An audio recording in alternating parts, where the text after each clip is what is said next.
O Senhor esteja convosco. Ele está no meio de nós. Proclamação do Evangelho de Jesus Cristo segundo João. Glória a vós, Senhor. Naquele tempo, Jesus foi para o Monte das Oliveiras. De madrugada, voltou de novo ao templo. Todo o povo se reuniu em volta dele. Sentando-se, começou a ensiná-los. Entretanto, os mestres da lei e os fariseus trouxeram a mulher surpreendida em adultério. Colocando-a no meio deles, dissera a Jesus: Mestre, esta mulher foi surpreendida em flagrante adultério. Moisés, na lei, mandou apedrejar tais mulheres. O que dizes tu? Perguntavam isto para experimentar Jesus e para terem motivo para o acusar. Mas Jesus, inclinando-se, começou a escrever com o dedo no chão. Como persistissem em interrogá-lo, Jesus ergueu-se e disse: Quem dentre vós não tiver pecado, seja o primeiro a tirar-lhe uma pedra.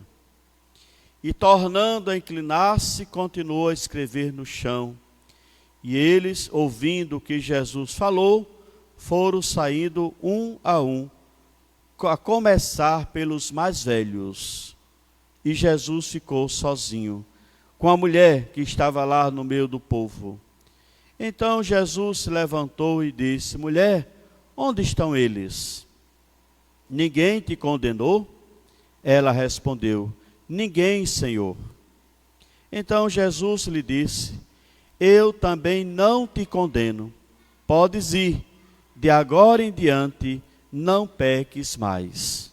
Palavra da salvação. Glória a vós, Senhor. Caríssimos irmãos e irmãs, caríssimos seminaristas, povo de Deus reunidos para celebrarmos este quinto domingo da Quaresma, já estamos bem próximo da Semana Santa. No próximo sábado já celebraremos a Missa de Ramos, né? Todos os anos, como de costume. E a palavra de Deus, principalmente o texto do Evangelho de hoje, que nos chama a atenção, quanto filhos e filhas de Deus, a fazermos, ao invés dos escribas, dos fariseus, dos mestres, doutores da lei, que é condenar. Jesus vai dizer claramente: quem não tiver pecado, que atire a primeira pedra. Ninguém atirou, porque todos tinham pecado. E talvez, por causa da lei, alguns daqueles tinham usado aquela mulher. Mas, para cumprir a lei que estava, no papel, preferiram apresentar a Jesus, até para ver a resposta de Jesus, que dependesse do que ele dissesse, já era condenação sumária, não tinha mais nem escolha, que é o que muitas vezes nós fazemos entre nós. Nós fazemos algumas perguntas, tipo pegadinha, não, vou perguntar para ver a resposta, e no final, eu não sei se é verdade, como não tem esposa, mas geralmente as mulheres perguntam alguma coisa aos maridos só para ver a resposta. É assim mesmo? Não. É isso? Aí os maridos respondem com a beleza, né? A mulher vai dizer o quê? Não disse? Está vendo? Bem que eu sabia que isso era verdade. Então, eu estou dando um exemplo só simples, para mostrar que muitas vezes nós usamos do artifício, da mentira, da inveja, da falsidade, da má intenção, que muita gente faz isso.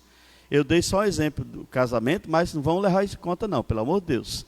Eu sei que as mulheres não fazem isso, são mulheres, todas as mulheres esposas são maravilhosas, confiam muito nos maridos, ou não? Pelo amor de Deus, eu vou achar que vocês vão confiar. Ninguém respondeu nada, Mas, diante da brincadeira que nós colocamos, aquela mulher, qual foi a resposta, o encaminhamento de Jesus para ela? Vai e não peques mais. Jesus também não condenou. Jesus não foi olhar o tamanho da fraqueza da mulher. Jesus olhou a dimensão do amor do coração daquela mulher. O que ela tinha de bom, né? A sua grandeza, a sua beleza interior.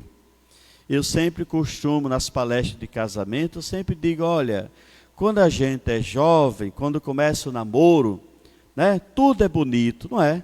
Tudo é belo, né? Não tem cara feia, não tem distância, não tem sol quente, não tem chuva, tem?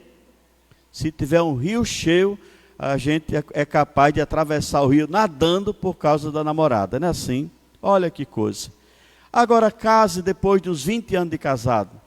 Ave Maria, é um Deus nos acuda, né?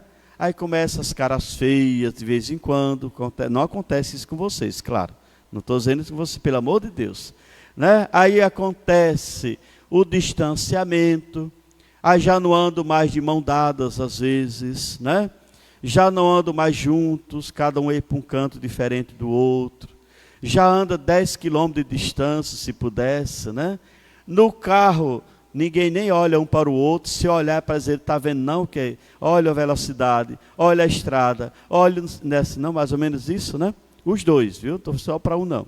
Então, isso que nós falamos é exatamente para mostrar aquela dimensão de Jesus e a pecadora. De Jesus e a mulher que foi pega em adultério. Jesus não foi olhar ao pecado daquela mulher.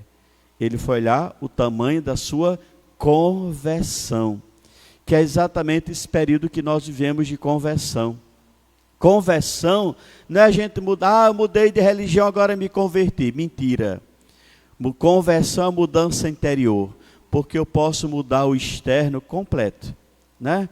O homem tem cabelo, fica careca, tem barba, fica sem barba, tem o nariz pequeno ou grande, fica do mesmo jeito, a mulher do mesmo jeito. Mudou alguma coisa por dentro? Não, continua a mesma figura, né? Porque o pecado vem de dentro, as coisas ruins vêm de dentro, a maldade vem de dentro, não é de fora. Nós só expressamos aquilo que nós sentimos. Então, cada um de nós vemos esta busca da terra prometida, mas não deixemos de ser obedientes.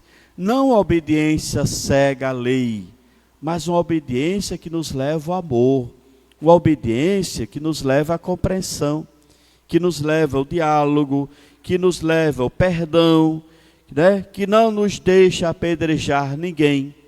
Porque muitas vezes o pecado que eu vejo no outro, talvez o meu, seja igual ou maior. O erro que eu vejo no irmão, às vezes, o meu pode ser maior do que o erro do meu irmão. E como eu sou bem parecido com o outro, eu termino condenando, né? Eu condeno um bocado de coisa. É bom isso? Não. Porque isso não é do cristão. O cristão não é para condenar, o cristão é para amar, para perdoar, para acolher, para ouvir, para compreender. Não sei se vocês todos já se confessaram alguma vez, não sei, porque eu também não decoro quem confessou e deixou de confessar. Na confissão comigo, eu escuto 10 minutos e falo 1. Não sei se é verdade, de vez em quando eu falo um pouquinho mais, né? Porque a nossa missão é muito mais bela quando a gente escuta, quando a gente consegue ouvir o outro. Porque quando a gente fala demais, a gente não consegue ouvir o outro. E se a gente não consegue ouvir o irmão, imagine Deus. Imagine se a gente consegue ouvir Deus no silêncio do nosso coração, né? A gente fala que nem, como é o nome? De chocalho, né? Quando uma pessoa fala muito, vixe Maria, fulano tomou água de chocalho antigamente. No interior, quem é do interior sabe o que é isso, né? A gente dizia isso, porque conversa demais. Às vezes é necessidade, às vezes é porque gosta.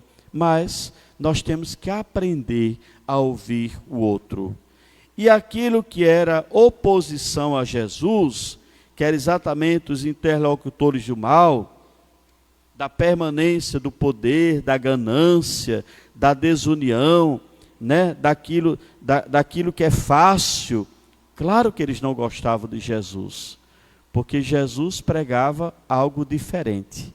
Dizia, olha, eu não vim para quem quem está bom, quem não precisa de médico. Eu vim para os pecadores. Eu vim para aqueles que não, para o mundo não é digno, mas eu quero acolher e tornar todos dignos da graça de Deus. Então, nesta última semana da Quaresma, vamos lembrar daqueles aspectos importantes da nossa fé em Jesus Cristo, que nos leva à caridade, à oração, o jejum e a penitência. São práticas quaresmais que nos ajudam. É fácil fazer o jejum? Não. É fácil fazer a oração constante? Também não. É fácil usar de caridade? Quem não usa até com a gente? Também não é. Mas não é impossível. Nós ouvimos no Evangelho Jesus dizendo que se eu não consigo dizer que não tenho pecado, não posso condenar o meu irmão. Pelo contrário, vou acolher. Foi o que Jesus fez, acolheu aquela mulher. O Senhor esteja convosco. Abençoe-vos o Deus Todo-Poderoso, Pai e Filho e Espírito Santo.